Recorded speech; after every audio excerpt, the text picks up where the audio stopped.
Bismillah, Assalamualaikum warahmatullahi wabarakatuh. Alhamdulillah, assalawatu wassalamu ala rasulillah Muhammad ibni Abdillah wa ala alihi wa ashabihi wa mawala wa la hawla wa la quwata illa billahi wa ba'd. Teman-teman yang insyaallah dimuliakan oleh Allah Subhanahu wa taala, semoga Allah senantiasa berikan perlindungan untuk antum semuanya beserta keluarga, dimudahkan segala urusannya dan dimudahkan untuk meraih janahnya Allah Ta'ala. Jamaah yang berbahagia yang insyaallah dimuliakan oleh Allah Ta'ala, dalam kesempatan yang baik ini izinkan saya akan membacakan sebuah buku yang telah ditulis oleh Ibnu Jauzi dengan judul Talbisu Iblis.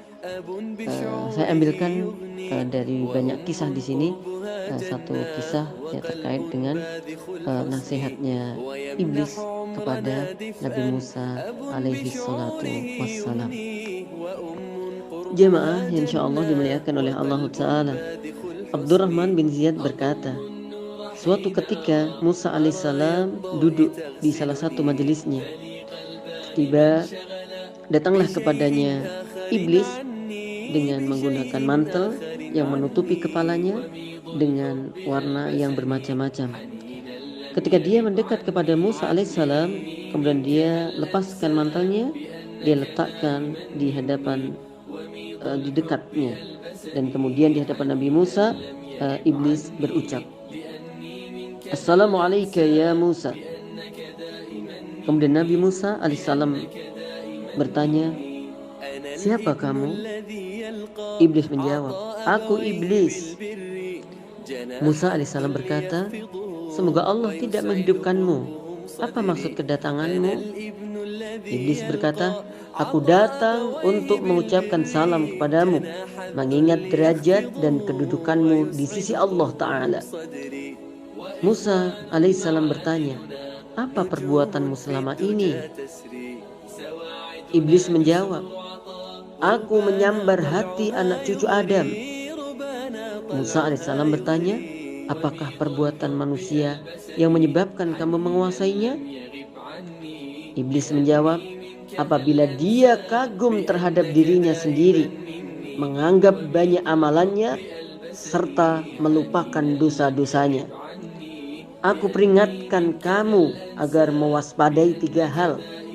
Wahai Musa, 1. Jangan pernah sekalipun kamu menyendiri dengan seorang perempuan yang tidak halal bagimu. Karena tiada seorang lelaki yang menyendiri dengan seorang perempuan yang tidak halal baginya kecuali aku sendiri, tanpa teman-temanku, kata iblis yang akan menjadi temannya sampai aku memfitnah dia dengan perempuan itu. Yang kedua, wahai Musa, jangan sampai kamu berjanji kepada Allah dengan suatu janji pun kecuali kamu harus memenuhinya. Karena tiada seorang pun yang berjanji kepada Allah kecuali aku sendiri tanpa teman-temanku, kata iblis yang akan menjadi teman baginya, sampai aku berhasil menghalanginya dari memenuhi janji kepadanya. Yang ketiga, wahai Musa, jangan kamu berniat mengeluarkan sesuatu sedekah sedikit pun kecuali kamu harus menunaikannya. Karena tiada seorang pun yang berniat mengeluarkan sedekah lalu dia melaksanakannya, kemudian dia tidak melaksanakannya kecuali aku sendiri yang akan menjadi temannya, sampai aku akan berhasil menghalanginya dari mengeluarkan sedekah. Kemudian setelah menyampaikan 3 nasihat tadi kepada Nabi Musa, iblis berpaling dan menjauh serasa berkata, aduh celaka. Diulang 3 kali. Sekarang Musa bisa memberitahu anak cucu Adam apa yang harus dihindarinya. Jemaah yang insyaallah dimuliakan oleh Allah Ta'ala, jemaah yang insyaallah dimuliakan oleh Allah Tabaraka wa Ta'ala, dan Allah sudah memberikan wasiat kepada kita agar menjadikan setan itu musuh yang nyata bagi kita. Sebagaimana Allah katakan dalam surah Al-Baqarah, ya ayyuhalladzina amanu udkhulu fis-silmi kafah wa la tattabi'u khutuwatis syaitan innahu lakum aduwwun mubin. Wahai orang-orang yang beriman, masuklah kalian ke dalam Islam dalam keadaan kafah, dan jangan kalian ikuti langkah-langkah setan, maka sesungguhnya setan itu musuh yang nyata bagi kalian. Nah, sekalipun ada nafsu-nafsu kita yang kadang-kadang mengikuti langkah-langkah setan, tapi kita memperkuatnya. Dan dari cerita yang barusan kita baca dari kitab yang telah ditulis oleh Imam Ibnu Jauzi, di sini menegaskan kepada kita bahwa sekalipun yang disampaikan di sini ada 3 poin, tetapi kalau kita jeli ada 1 poin di atasnya lagi, yaitu ketika Nabi Musa bertanya kepada iblis, kapan seorang anak Adam itu kemudian bisa dikuasai hatinya oleh iblis? Yang pertama, tatkala anak Adam itu kagum terhadap dirinya. Nah, untuk itu teman-teman hati-hati ya. Hindarkan sikap ujub yang ada pada diri kita. Ujub bisa karena apa? Kecantikan seseorang. Karena dia merasa cantik, kemudian dia ujub. Ujub karena gantengnya ya. Ujub karena kuatnya fisiknya. Ujub karena hartanya. Ujub karena titelnya ya. Ujub karena dia keturunan siapa dan siapa ya.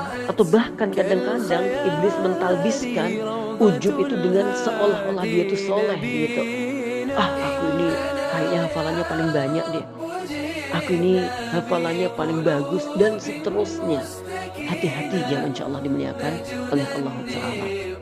Nah, kemudian dikuatkan lagi sama iblis ya 3 hal ya, yaitu apa? Setelah 1 tadi ujub, kemudian ditambah 3 hal, berarti 1 plus 3 berarti 4 kan. Yang pertama yaitu jangan ikhtilat dengan perempuan, apalagi di sini menyendiri ya dengan seorang wanita. Semoga Allah mengampuni dosa-dosa saya dan dosa-dosa kita semuanya ya. Sehingga ada menyendiri dengan wanita yang itu bukan mahramnya, yang iblis berkata dia sendiri ya yang akan menggodanya, akan memfitnahnya. Semoga Allah ampuni dosa-dosa kita ya. Jika mungkin di antara kita masa lalunya pernah melakukannya, atau kaum muslimin di masa lalunya pernah melakukannya, semoga diampuni oleh Allah Ta'ala ya. Kemudian yang kedua, kalau kita berjanji, usahakan untuk bisa memenuhi. Nah, kadang-kadang kita ini suka bilang insya Allah teman-teman, tapi kadang kita nggak menepatinya. Atau kadang-kadang sengaja insya Allah itu hanya untuk menjadi lamis, untuk pemanis dari kalimat kita. Waliyadzubillah. Dan kemudian kalau kita sudah punya niat untuk bersedekah, ya keluarkanlah ya. Karena kalau kita udah punya niat kemudian tidak mengeluarkannya, nah di situ sebenarnya setan atau iblis yang sedang menghalangi kita. Maka di sini juga ada faedah, jangan menunda-nunda amal baik ya. Kalau amal-amal baik itu kemudian kita tunda, akhirnya nggak jadi gitu. Wallahu ta'ala a'lam bishawab. Nah, mungkin ini sangat sederhana dan singkat, tapi sekalipun sederhana dan singkat, semoga ada makna dan manfaat. Barakallahu fikum. Assalamualaikum warahmatullahi wabarakatuh.